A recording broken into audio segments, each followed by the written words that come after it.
First of all, can everybody on the Zoom, can you guys hear us okay? All right, great.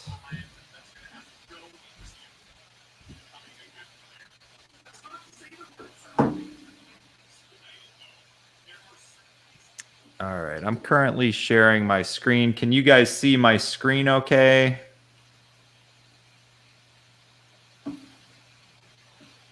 Yep. All right, good. All right. Well, should we get things? Not yes. Hold on. Huh. Let me try sharing my screen again. Oh, there we go. Maybe that's it. Can you guys see now?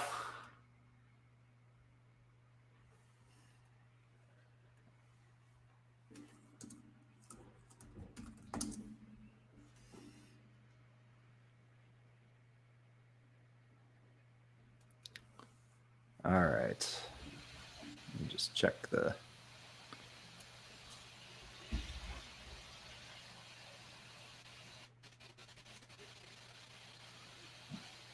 Okay, looks good. We got it looks good there. All right, I think we can probably go ahead and proceed, Josh. Sounds good. All right. I'll go ahead and welcome everybody to our CJUG open source initiative. My name is Bob Paulin, and I'm here with Josh Juneau. We're switching things up this week. I'm kicking things off today, and you're here for the presentation. We'll be going through Quarkus with Apache Camel first, and then Josh is going to be doing Ktor, I believe is how it's pronounced, on Kotlin. That's correct. Yes. In the second part of the show. Our open source, CJUG open source initiative is basically a show we put together with the goal of helping introduce our viewers to open source and different projects that are very active at the moment and looking for contributions with the hope that the folks watching the show might learn a little bit about some of these communities and the things that they're working on, get an interest in open source, and maybe develop an appetite to help contribute to some of these communities. So this is, Josh and I have been doing this for probably about 2 years now, on about a quarterly basis is what we've been aiming for. So you can find previous episodes up on YouTube if you're looking for prior projects that we've talked about in the past. And we'll be hopefully doing another one in the early spring, if not sooner. So just a little bit intro about myself. We don't have any slides, but I'm an independent consultant here in Chicago. I'm the current CJUG board chair. I am an Apache Software Foundation member, and I'm a contributor PMC member on a few different projects. The Apache Tika project, I am both a PMC and a committer on. I am a committer to Apache Felix, and news on the wire today, I was just recently invited to become a Camel contributor. I don't know if they saw this program or not, but I've been doing some bug fixes and things for them for a couple of releases now, and I'm excited to be invited into that community. But yeah, the focus of this show is kind of the getting started, and we've got a lot of things to show. Josh, do you want to give an introduction of yourself? Sure. Congratulations, Bob. Wanted to mention that. That's big news. And my name's Josh Juneau. I'm basically a Java EE developer. I'm also a database administrator by day, and Java developer, PL SQL developer, all sorts of things. And primarily working on Jakarta EE and Java EE nowadays. I am a member of the Jakarta EE ambassadors.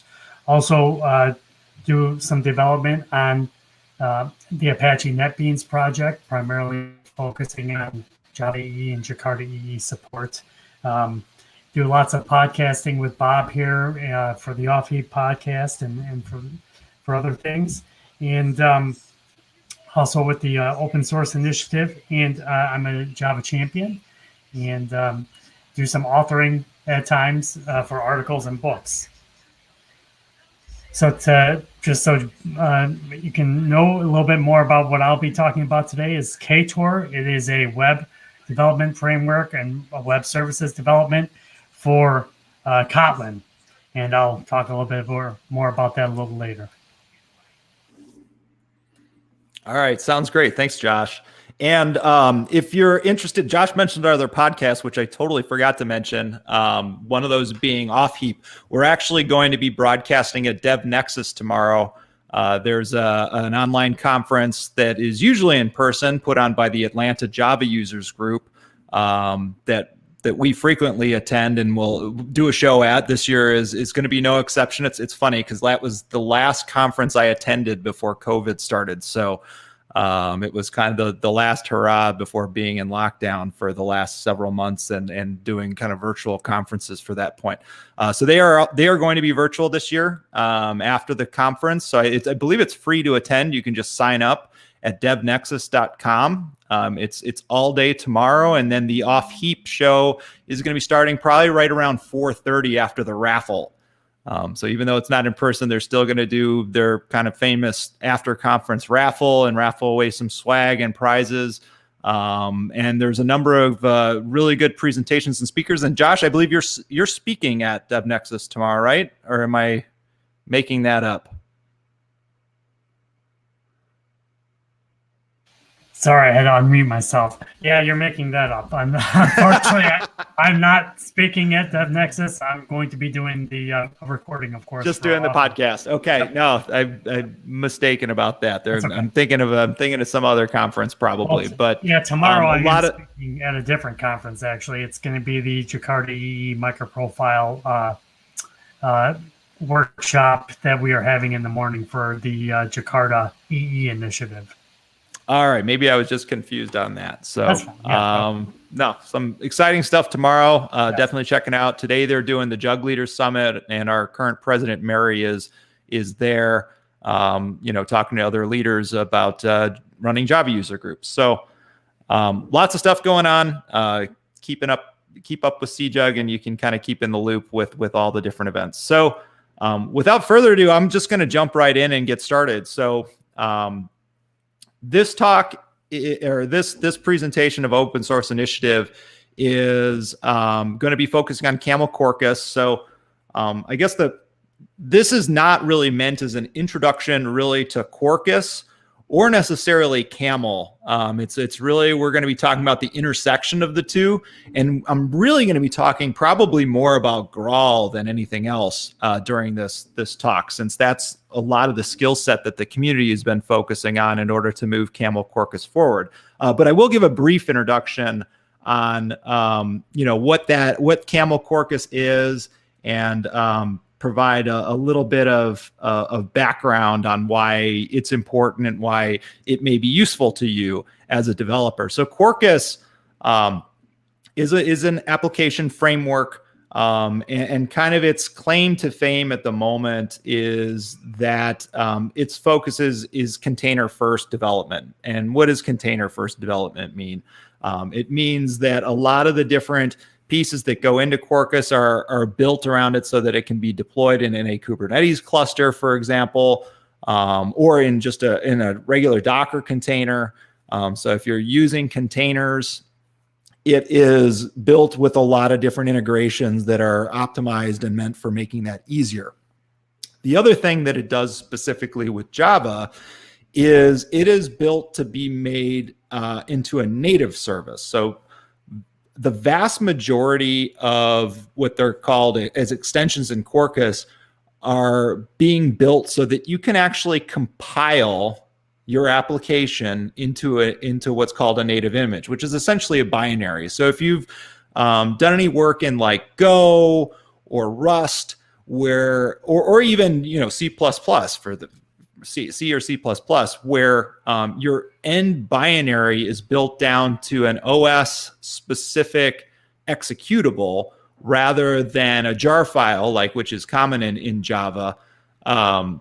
That is the end product of a lot of is kind of one of the interesting things about Quarkus is being able to take a number of very, very useful libraries and compile them into binaries. And with binaries, you get the benefit of being able not only to not have to worry about having a JVM around, which sometimes can be heavy with respect to disk space, but also can be a little bit heavier in ways that we don't realize, like startup time. It takes a little bit of a while to load classes and get a JVM up and running, whereas a native image starts almost instantly.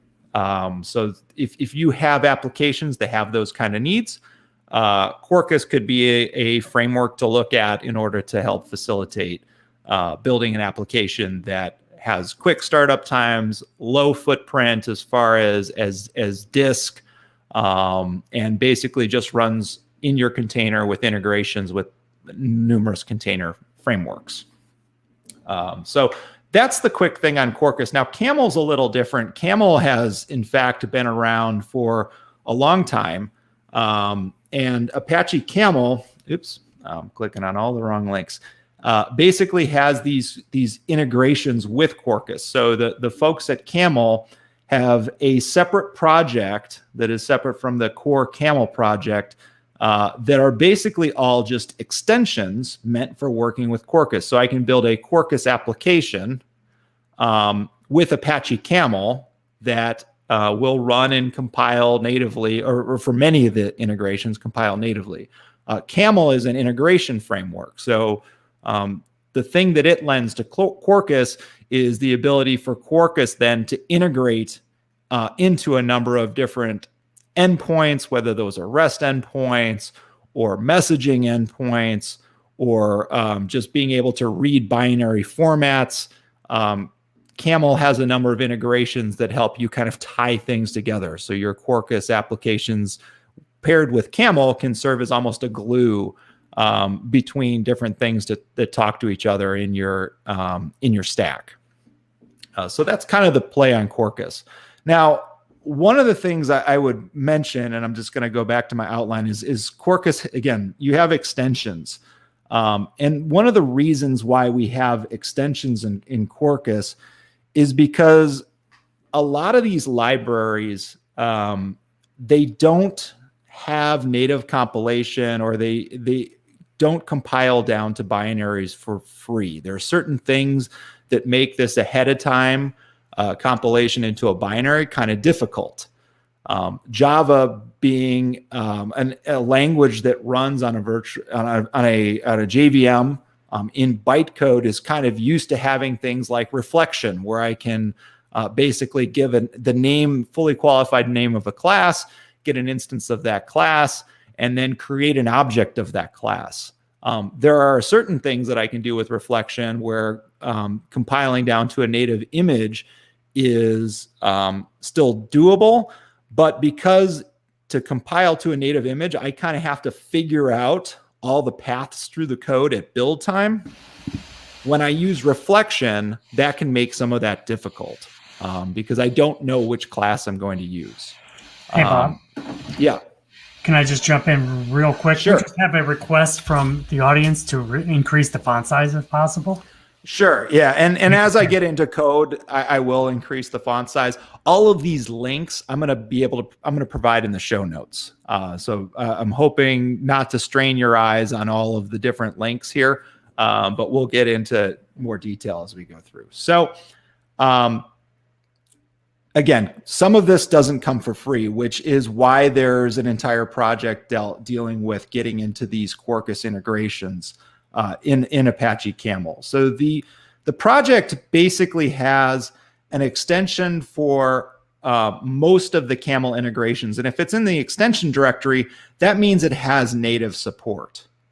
So one of the more interesting ones to look at, just to kind of, if you're trying to get a sense of what are people doing to get native compilation on a component, or if I just wanted to write code that I could compile to a native binary, what are some things that I might have to do to it? Looking through this code base can reveal some of the tricks people are using to deal with, again, like with reflection or some of the difficulties that come with native compilation. And I've gone this entire way without mentioning the application, the software development kit used to do that, which is Graal. And Graal is a project that is basically sponsored by Oracle, that is a JVM that can do this ahead of time compilation. So what we're going to be going into is some of the different pieces available in the Graal framework to help with native compilation when you talk about third-party libraries, and things in Quarkus that are also going to help us be able to compile our applications. So Netty is one of them that has some interesting bits to it. So if I want to look at the extension for Netty, Netty is essentially a library for dealing with networking. So think TCP, UDP, HTTP, and Camel has an integration to Netty. So within the runtime directory under Quarkus, you'll see that there's 3 different substitute classes. And within Netty, these are classes that exist in Camel for Netty in order to start up like if you're going to have a Netty server that's opening a socket that people are going to connect to communicate with your application. And within these substitute classes, they have these annotations. So they'll have a target class, which again is the Camel component class that starts the Netty server.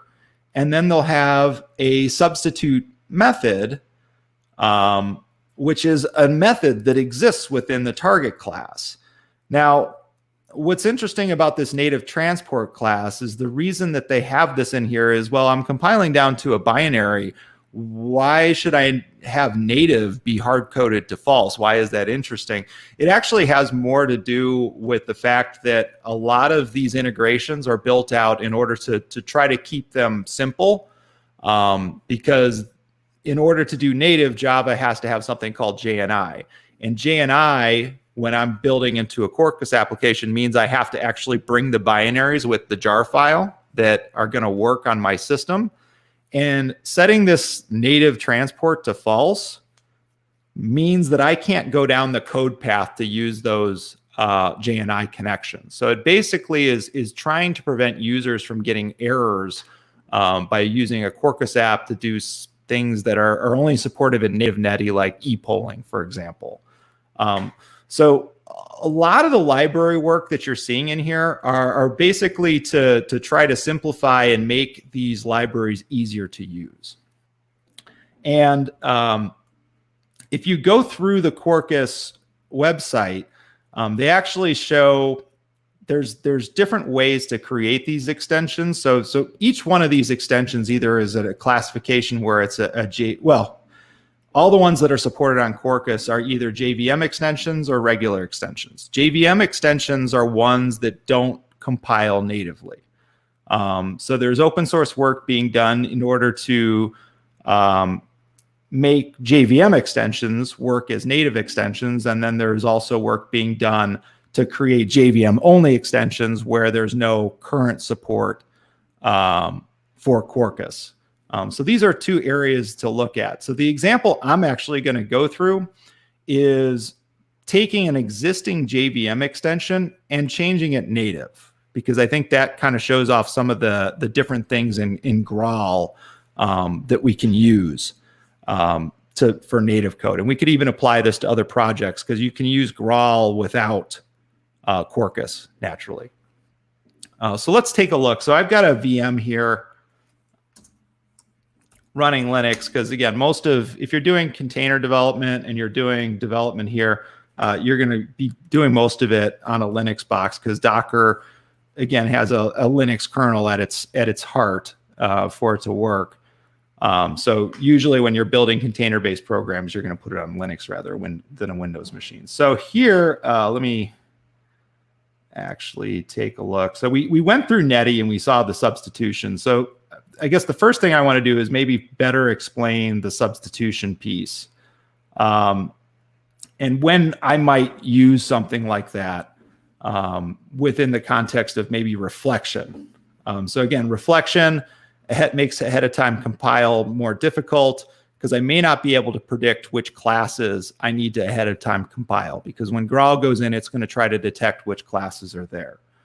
So I wrote just a very small library, and if we go into this code, basically I have a properties file which is going to do some reflection for me. It's going to get a class for name, so I'm going to get this from a properties file called active something. And then I'm going to instantiate that class by getting the declared constructor. So that's the default constructor, and call new instance. Now, in Graal, if I'm actually have this as a string hard-coded, Graal will be able to figure this out, because it will actually read the string and say, oh, I need this class, and ahead of time compile that class. But when it's coming from a properties file, there's no way for Graal to figure out whether that property is going to be one value or another value. It's really something that's determined at runtime. So if I want to compile this in Graal, I have a couple of different options. But if I do this, it'll actually compile, but we'll run into a small problem. So if I compile this, and I'm not going to do the actual compilation because it takes so long. Graal compilation can take minutes. So it's not something good to run live. Let me find it. So it's my reflection start. So if I just compiled this in Graal like this, and again, I can do that with a Maven plugin, and I'll make this code available so that if folks want to look at it afterwards, they can look for a longer period of time. Let me make this a little bigger too.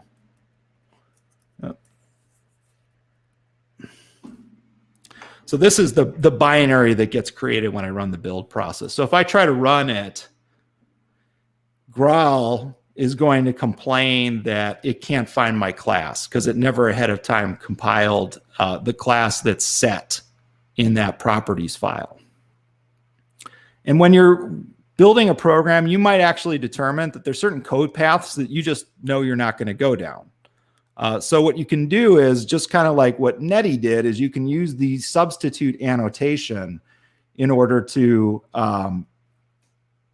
make this class behave differently. So I have that something factory, and if I add a substitute annotation where I'm targeting that class and I change my something factory just to return do something else, then what's going to happen is when Graal compiles this code into a binary, it's going to substitute this method that I've defined here for the actual library main method. So this something factory becomes essentially hard-coded, and then Graal can figure out, oh, you're going to use this version of this class, so I don't have to worry about the reflection problem. I can just use that substitute code. Then when I compile that, even though I haven't defined that properties file, oops, that's not the one I want. I can run the final version. So this is just compiled with that annotation change. And then it's going to call basically the do something else path for the code. So this code that had a problem because of its use of reflection can be fixed by using a method substitute in Graal. So you see a lot of that in the Quarkus extensions, where they'll find some code maybe that's just not going to work very well on Quarkus or not going to be easy to maintain, and they'll flip it, like what you saw in Netty. And this is basically how that works. Now, let's take a broader example, because that's just one of the cases. The other thing I could do, and you can see this, trying to think of a good example class. The other things that you can do is you can also defer classes that need to be compiled to runtime, because sometimes you have libraries that may or may not exist on your class path when you're compiling with Graal. So let's say you have another language that you support. Let's say it's Kotlin, like what Josh is going to talk about later, or Jython or Groovy. But if that language is not being used, that extension is not needed in your library. there are ways to actually tell Graal that, hey, don't try to ahead of time compile this class that you see in this import statement. Wait till runtime if the user actually calls it, and then you can either throw an exception. And that's one way to eliminate some classes that are needed. So if I go in, so just to get an example of how all of this may come together on a Quarkus project, I'm actually going to do an upgrade from a JVM feature to a native feature. So all of the JVM features have not been upgraded yet. So the one I'm going to pick just for simplicity's sake is called FreeMarker. Now, FreeMarker is a templating interface. So it's a think like handlebars, mustache. You could think velocity if you've gone back long enough in the Java world, where it's basically, it has placeholders for dynamic text or print objects. And you're putting those in a template where I can replace the dynamic objects with, say, a plain Java object with values. So that each person, like, think of it almost like a letter generator. If I'm going to have dear sir or madam, I'm going to put your name in there instead. But I have a list of names that I'm going to eventually do a mail merge on and create a form email. FreeMarker is the type of SDK that can do those things for you. So this is currently a JVM project. So if I want to convert this into a native compiled project, they actually have, the Camel community has actually created some Maven commands used to promote a project over. So there's a number of actions that you don't even have to think about if you run this Camel command. So if I'm going to create a native package, this is going to move it into the extensions area. It's going to remove it from the JVM extensions. And now I'm going to be able to go in and import this project in my Eclipse interface, or in my Eclipse IDE. Oops, I think I actually already have this open right here. Let's go import it.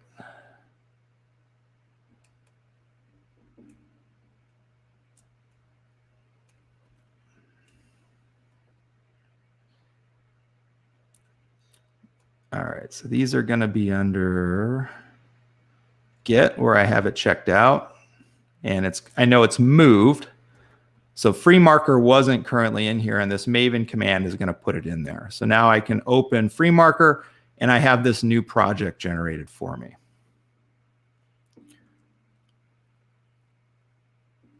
So this has both that runtime directory we talked about. It has a deployment directory that we saw for Netty.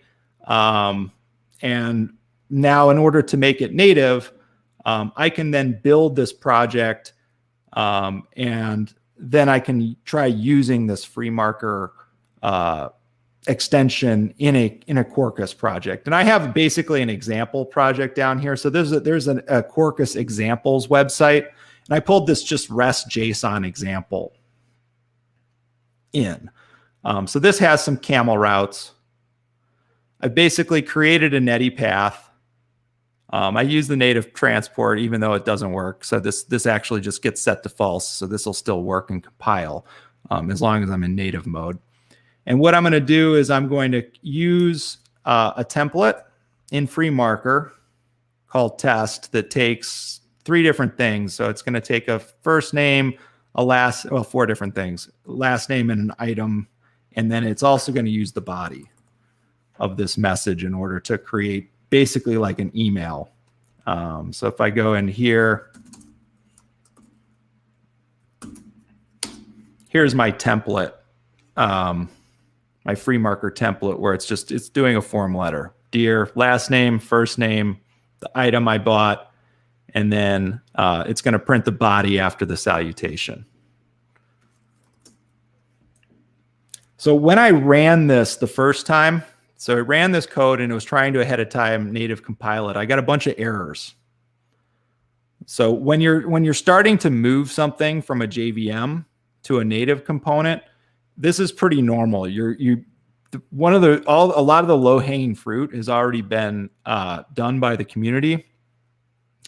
But when you get into basically the section of your Maven build where they're using the Quarkus Maven plugin, and this is again going to what's going to do the native compilation. So I'm into my native build step where it's converting the Java program with Graal to a binary. And again, this takes a while. Look, I'm 90 seconds into it before it even fails. You're going to get a bunch of these errors. So here's one. It's mentioning the Jython model. Now, the reason for this, if we go into our stack trace, is there's core or python.core. So this is basically the Jython Java framework is not on the class path when it's trying to compile it. Well, I'm not using Jython, so maybe that's not so important to me. It's the same is true of this Jython wrapper. And then if we scroll down a little further, we see log4j is giving us a problem because it's looking for, I think it's looking for the MDC class. So it's an unresolved type. So again, we're missing some imports, and we can try to solve all this with bringing in the libraries. But if these are not things I'm going to use and I just want to get the thing to work, there's a couple of techniques I can use in order to make this, and the substitution is one of them. So let's start with the log4j issue. If I'm not using SLF for j, and I don't care about this test running, one of the things I can do is I can go and I can create basically a substitute class, and this will get bigger once I put it in the IDE, within the deployment project. So the deployment project is the one labeled with the extension and deployment. Or actually, sorry, it's the runtime project. The runtime project, I'll need to create a Java class for that. Do new folder Java. And then let's create our new class. And the idea here is that I'm going to substitute the code that's throwing the error with a substitute test just to get rid of the method that's blowing up. Let's pull our package.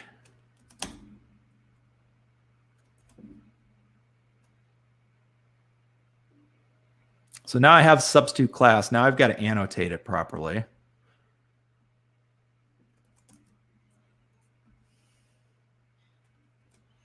And you'll see that this is going to get redlined. And one of the reasons for this is because the extension or the Maven plugin doesn't pull in the library that provides these annotations. And that library is the SVM library, which is one of the Graal libraries for native images that allow the annotations to for substitution to come into play. So I'm going to add that. And then once I update Maven,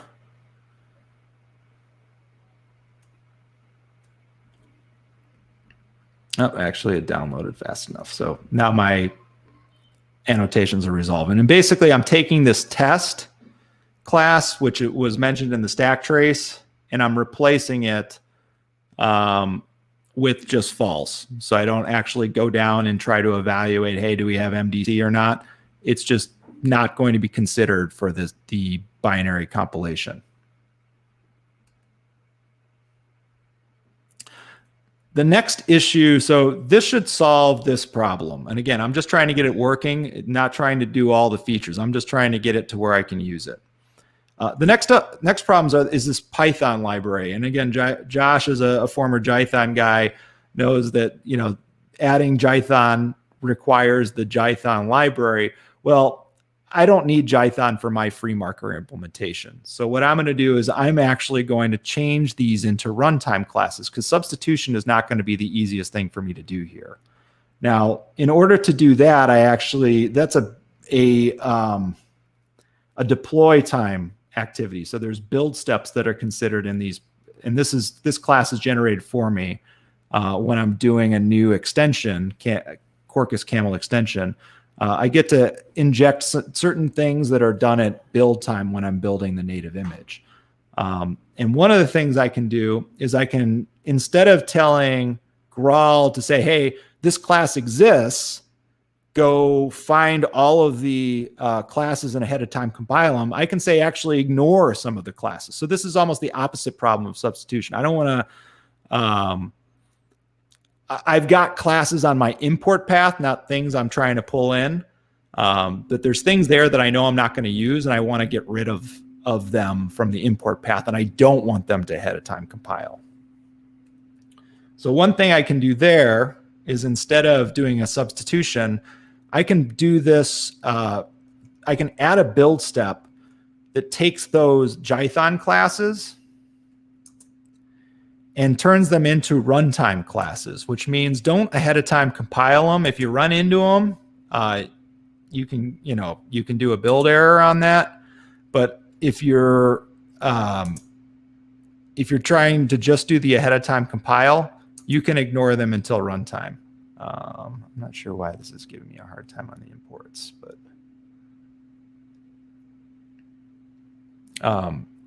so what this will do is this will allow those two other classes to not cause problems. Let me update this project.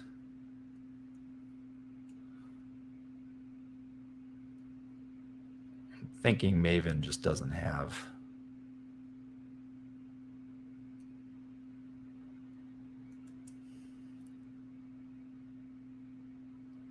I don't have the build producer. Maybe that's the problem.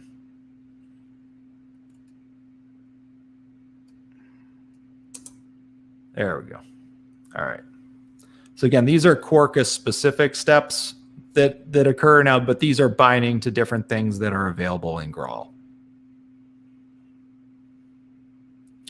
So at this point, I can build this Camel Quarkus free marker project with these overrides.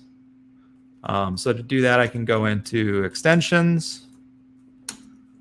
I can go into free marker, since that's there now. And I can run just, we'll go back out. They actually have the Maven wrapper on here. Clean, install. And this is going to build my free marker project. And I don't have to native compile it at this step. All of this is being put in the jar file that's going to get downloaded when I use it in my REST project. So again, now that I have the free marker available, what I'm going to end up doing is I'm going to be able to add free marker to my dependencies. So that it gets pulled in properly.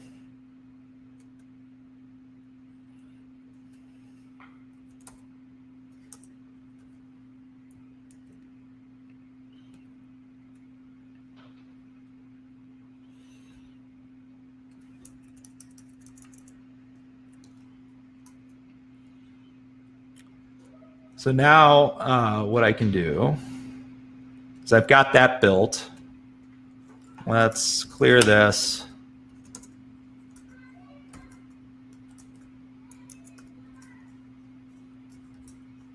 We'll go into the REST JSON. And now from here, I can run a clean install, but I need to use a special profile. I need to use the native profile in order to compile it natively. So I have that here, and I'm going to skip the test just for time's sake.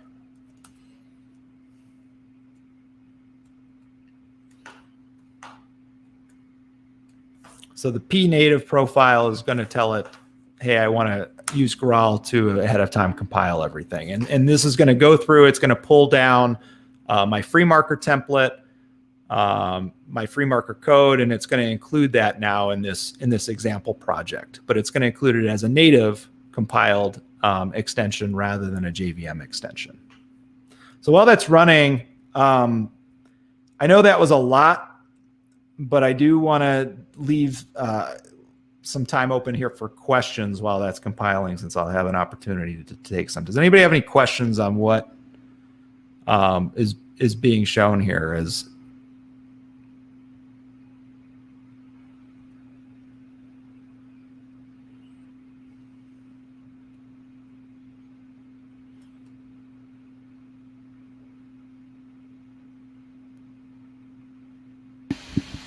I'm not seeing anything in the comments at this point. Okay. Josh, do you have any questions? Well, I just want to make a comment. I'm very happy to see Jython being used. No, I don't really have any questions. It's pretty straightforward stuff, very detailed information, and I think it was really good. Looking forward to seeing this thing run here. Yep. So it's now in the native step here. So this is the kind of the long step of compiling the image. And this takes, I believe this is a smaller project. It takes 3 minutes to go through the native image step on this REST project. So I guess I do have one question with respect to JVM and JDK. Yep. So is there a target JDK that you have for your particular project here? Actually, great question, because I had that in my notes and I don't think I mentioned it. So for this to work, let me go back into my screens. So that one's running. But before I started this process off, one of the things I did on each one is I did have to target the Graal project. So I do need to have Graal installed. And what you typically do with the Graal, let me clear that so it's a little bit more obvious.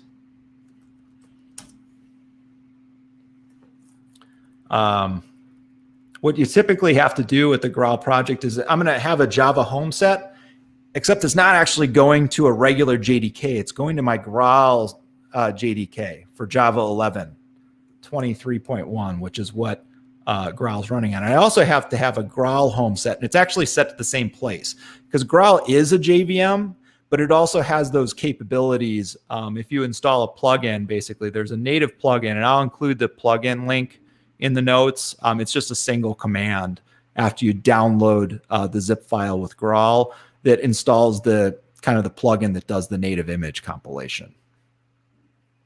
But it's a completely separate JVM from, having an Open JDK or an Oracle JDK or whoever's JDK Open 9 on your system. Got it. Makes sense. Thank you.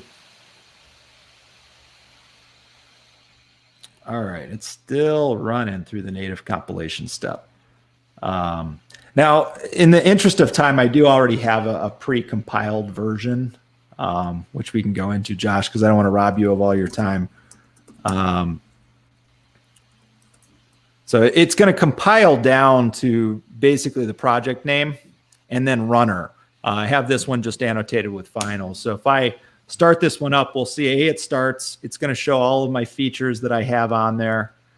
And if I want to test this, it is a REST API. If I do curl HTTP, it's going to be running on localhost 8082 on the stuff URI. And then basically I get my templated out. So this is a native compiled version using FreeMarker. Nice. And you can see it's still running the Graal compilation. So this is a good, hey, go off, get some coffee and get rolling. So Josh, I don't want to take up any more of your time, so I'm going to give the share over to you. If you'd like to start yours off, and we can, if we have time at the end, we can do more questions at the end. Sure. Now, I do have a question for you, Bob, with respect to the sharing. Do I share my screen from both StreamYard and Yeah, Zoom? I would do both. Do both. All right, give me 1 second then, please. You've got to enable screen sharing in Zoom. Yeah, let me...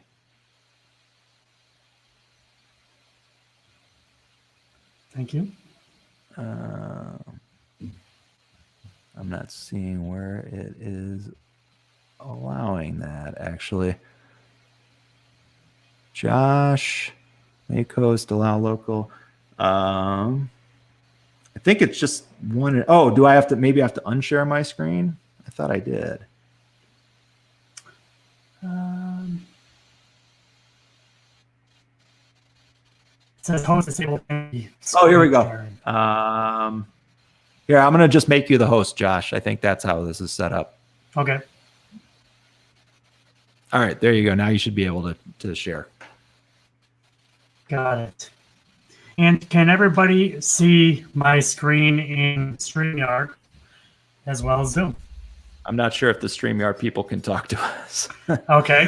Well, I think in chat, right? Let's see. Yeah, I don't see any comments. So hopefully that's working. Just give me a holler if it's not. Okay, I'm going to go ahead and get started here. We're just going to go through a quick demo of Ktor. This is a web application framework. Actually, it's great for developing asynchronous services with Kotlin and web applications and more. And it's fun, free, and open source. So that's why we're talking about it today. Not sure how many people have actually heard of this or actually use it, but I just got started with it not too long ago. And one of the reasons I did that is because I really love Java EE, web application development, and now I really do love Kotlin. I am newer to Kotlin. I had just started working with it within the past year, I would say.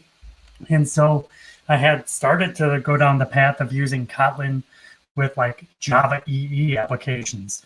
And, that works quite nicely, but there are certainly frameworks that are developed, right for Kotlin, and Ktor is one of those. So what I can tell you right off the cuff is that I found that Ktor is very easy for developing RESTful web services. And that's probably what I would call one of the best use cases for Ktor. But I'm sure that there are plenty of other use cases and probably entire applications as well. So let me just give you a quick rundown here. Go to the website. You can see you can go ahead and download this thing. What it will do is it allows you to actually generate a Ktor project. Now, much like many of the other frameworks out there, if I can find it, Ktor.io.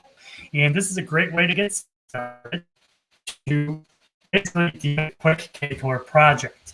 And what it will do is it will compile, I should say not compile, but it will gather all the information that you are checking off and which to have in your application project. And then it will make that project available via a downloaded zip or just to IntelliJ if you choose the IntelliJ plugin. Now, I'm going to also mention to you that I do not use IntelliJ on a daily basis. I mentioned earlier at the top of the hour here that I work a lot with Apache NetBeans. And so, yes, you can use IntelliJ. However, I do not know the specifics to whether you can develop Ktor with the community edition of IntelliJ. I know for a fact you can develop Ktor applications using the full-blown Ultimate Edition, but you do have to download this IntelliJ IDEA plugin. And one thing I want to mention is if you click on this plugin link here, you'll take a look at this thing when it loads, and it will tell you it is no longer, well, now I guess they've updated it. It must have just updated it recently. This is the supported version. It was pointing to one that was not supported. You could go ahead and download this thing, install it into your IntelliJ, and it will give you a quick, easy way to develop and from scratch a Ktor project. And this would be without going to start.ktor.io. But what I did, obviously, was I went to the Ktor.io. I downloaded this zip file. I extracted it to my drive. Then I opened it up in Apache NetBeans. And hopefully you can see the screen here, and the font size is big enough to display what you get originally in the initial package or demo is just application.kt. That's all it's going to give you. What I've done here is I've taken a couple of cues from some other projects that are online, and I've developed a working Ktor web service, which will allow you to read and write to a Postgres database. And not only will it do that, but it also uses dependency injection using another open source project that's called Kotlin. Now, I think I've got that website up as well, but right here, it's called Kotlin. This is painless dependency injection for Kotlin. It's quite nice. I've just used it, obviously, within the past month here while I've been developing this small application. But it's, from what I've seen, quite nice. I'll show you how to hook that into your project. And I'm not going to waste too much time on this, other than to say, if you would like to go ahead and provide some open source contributions to Ktor, you can do this as well by going to GitHub. And it is a JetBrains project, but they do allow open source contributions. And actually, if you scroll down to the bottom, you'll see that there's a contribution guide and a code of conduct and whatnot. So that's all I'm really going to say about that. You can definitely contribute to Ktor open source. You can also contribute to these other projects as well. I believe Kotlin you can contribute to. And one more I'm going to be using today is called Exposed. Now, this is a project that is used for working specifically with databases and Kotlin, not necessarily with just Ktor itself, but with Kotlin indeed. This will allow you to use databases in the sense of you can use like a SQL or JPQL notation, or basically JDBC, or you can map it over to a DA or data access object, which will give you more of like a JPA feel. That's what I did for this application. So this particular demo, and I will give you the details for using this demo once I upload it to GitHub. Haven't quite done that yet, but I will, and I will provide the links in the chat, for this particular meetup. But we're using Kotlin, we're using Ktor, and also Exposed. And so what I've done here, you can see the initial file that you get is the application.kt. And really what Ktor does is it provides you the ability to add modules so that you can provide the exact functionality you would like for your application. So what you do is within the application.module function, you can install one or more different modules for functionality in your application. And so in this case, there's a couple of default that you want to install this content negotiation, which will allow you to use libraries such as JSON for getting, your JSON and whatnot to go back and forth between request calls. You can do your call logging, which is always good to have. And here I'm installing the status pages to give us a cleaner HTTP status pages. I'm also using this dependency injection, which is not obviously required, but I added it onto this application. And so what I'm doing here is you need to have this class that's defined, this function rather, that's defined. It's called bind services. This is all you require to use the Kotlin dependency injection. All you have to do is add this function. And for this, I want to add whatever dependency injection services I want to make available for my application right here within this bind services function. So here I've got a particular service that I've created. It's called Book Service, and it's going to allow me to interact with my database. And this is going to be using the Exposed data access object API. So let me take a look at books here really quick. Very simple. You can see using expose, basically everything has to be within a transaction block, and that makes this thing functional so that not more than one person can access this stuff at a time, and it will make your integrity in good shape. So what I'm doing here is I'm just making some basic calls here. Get all books is going to allow me to get all the books. Find book is going to allow me to pass an ID to get a particular book. Add a book will allow me to add one, and obviously delete a book. So this book service is being made injectable using dependency injection in this function here. Let's take a quick look here at some configuration in this application. I've got this dbconfig function here, and what this does is it's using Ktor to actually set up a database connection pool, and this is going to be using our Postgres. And so what I'm doing here in this initdb is I'm setting up Hikari, I'm getting the data source set up, I'm connecting, and then I'm calling this create tables function to basically initialize the database. And so I know that there's a lot going on here to show you in a couple of minutes, but hopefully I'm giving you the quick idea that Ktor is very flexible, and really it opens up lots for the developer to do on their own. And that enables the developer to do quite a bit. It's very customizable, enables the developer to do quite a bit. So this data class is also needed for expose. And what it's going to do is bind this books object with a book table in the database, this Postgres database table. And I'm using this ID table.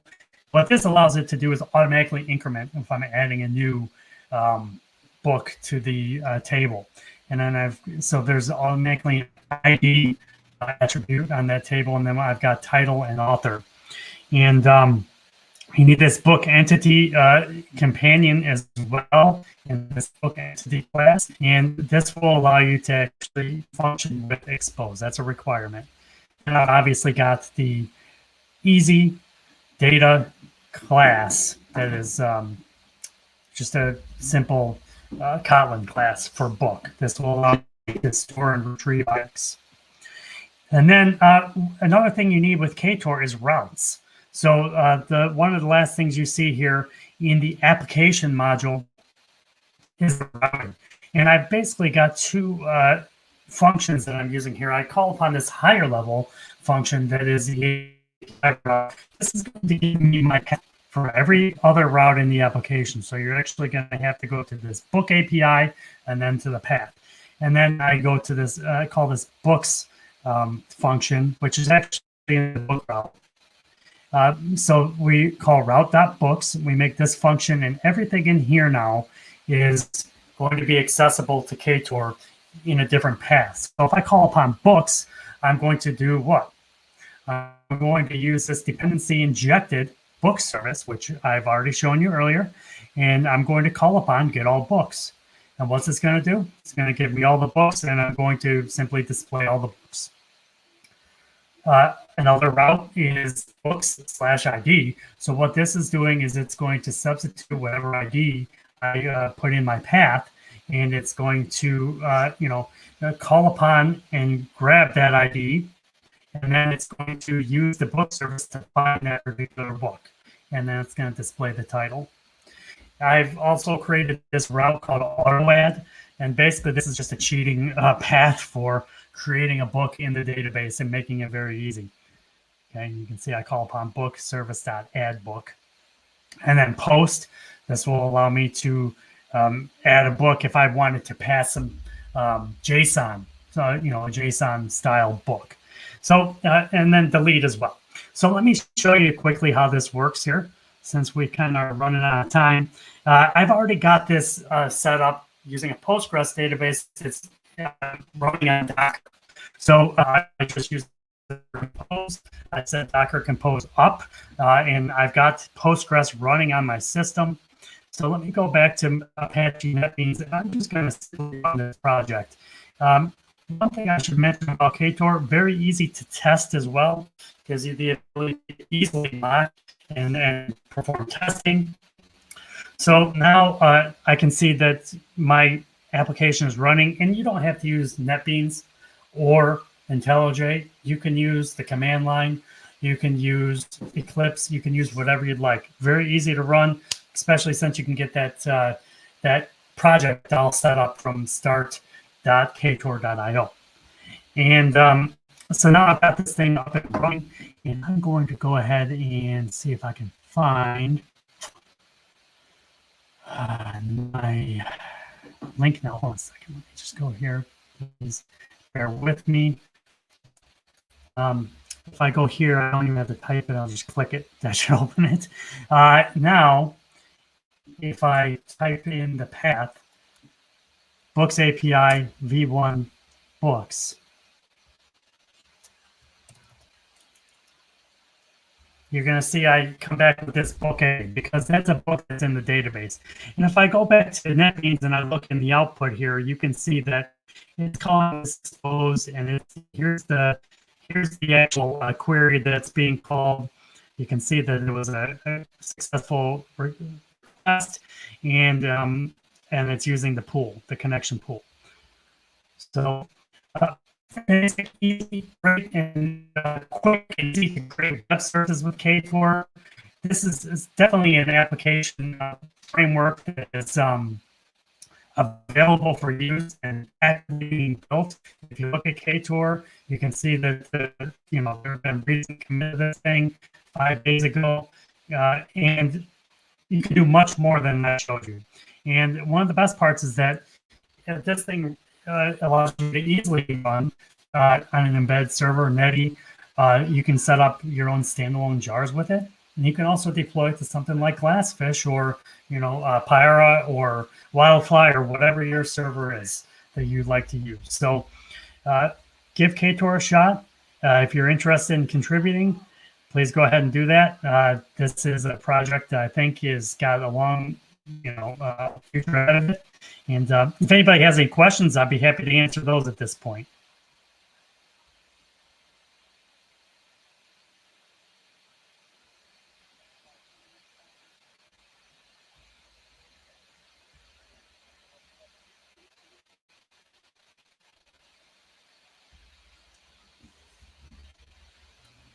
I should unmute myself on StreamYard too. Right. Okay, no, I appreciate that, Josh. So, I mean, I actually have a question. So, I mean, Sure. the biggest thing is this is 100. I mean, you saw on the GitHub, it's 100% written in Kotlin, and you can write in Kotlin. So they're definitely trying to target Kotlin developers. Oh yeah.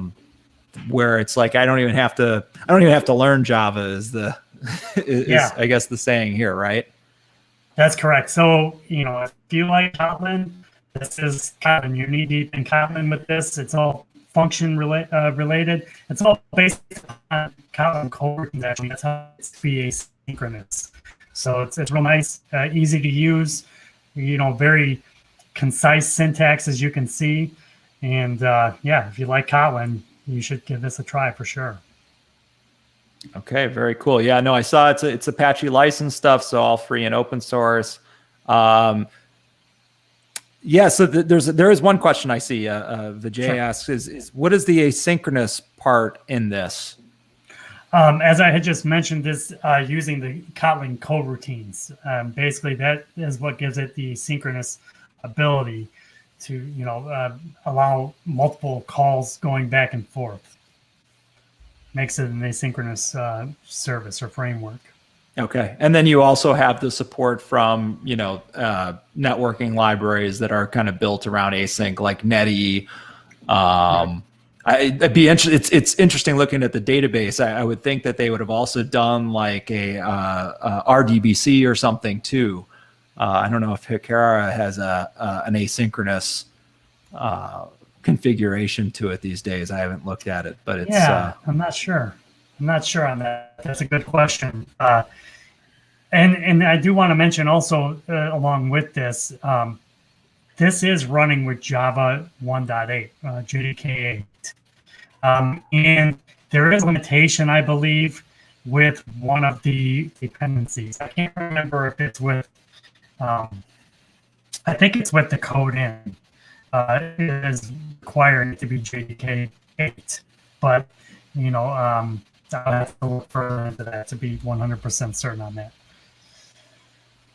Very cool. So you can still run all this stuff on Java 8. You can also avoid learning any of the modules. Yeah. But it is important to note that Ktor and Kotlin run on 11 and probably newer. And so you don't have to run on JDK 8, but in order to make this particular combo work, I had to do it. Yeah, I mean, definitely with Quarkus, it's a Java 11 for the native compilation. You have to do the 11 version of Graal, since Graal exists at 8 as well. But it's funny seeing, like, looking at the plugins, you still get the benefit of a massive Java ecosystem around plugins. I saw FreeMarker was there too. You got your 100% Kotlin, but hooked into all of the JVM libraries that, you know, a lot of other web frameworks use. You got one more question, and this one actually pairs well between both of the presentations. Does Ktor compile native 2 like Quarkus? That's a good question. I don't know. I'm not 100% certain on that. I do know that you can create standalone jars to run the projects because it's got the embedded server engine if you choose. I don't know if it would compile to native. Okay. You may have to use it along with something like Graal in order to make that happen. Yeah, and knowing, just based on what I presented on Quarkus, you know, there are a number of tricks and things that have to be applied to the libraries, the dependency libraries. So not seeing that in the Ktor project makes me think it's probably not a natively compiled thing, at least not naturally. So it may be something that maybe a simple project could be compiled natively with some work, but I would expect that might be a challenging thing to do. I agree. So if there's no more questions on my side, I'm going to go ahead and stop sharing so we can. All right. Well, don't forget to stop sharing on SteamYard too. Doing that now. There we go. All right. And if there are further questions that you want to ask, I'm going to be posting show notes to the comments of the CJUG meetup for this. I can also probably post them to the YouTube channel. So if you do have additional questions in the next day or two, you want to post them there, we're more than happy to answer and provide some of the code that you saw in the demos. But yeah, so two different web frameworks to look at and evaluate that are both actively looking for contributors and users. So check them out. A lot of cool ways to get involved in open source on both of these projects, whether you're a Java developer or a Kotlin developer. Indeed. Yeah, give them a look and contribute if you have any desires to extend the frameworks or the capabilities that are already being offered, or if you find bugs, or if you just want to contribute to documentation or examples. Another way to contribute is doing just what we're doing, Bob and I, just showing and teaching people about these different frameworks. So any contributions are welcome. Absolutely. Well, we're about 8 minutes over, so I'm glad that you were very quick, Josh, with your presentation, and I went way over. But learned a lot as always, and appreciate taking the time, and hopefully our viewers have learned some things today as well. Indeed. So this is Bob signing off. Josh signing off. Thank you for watching and listening. Appreciate it. All right. Happy programming. Okay. Take care.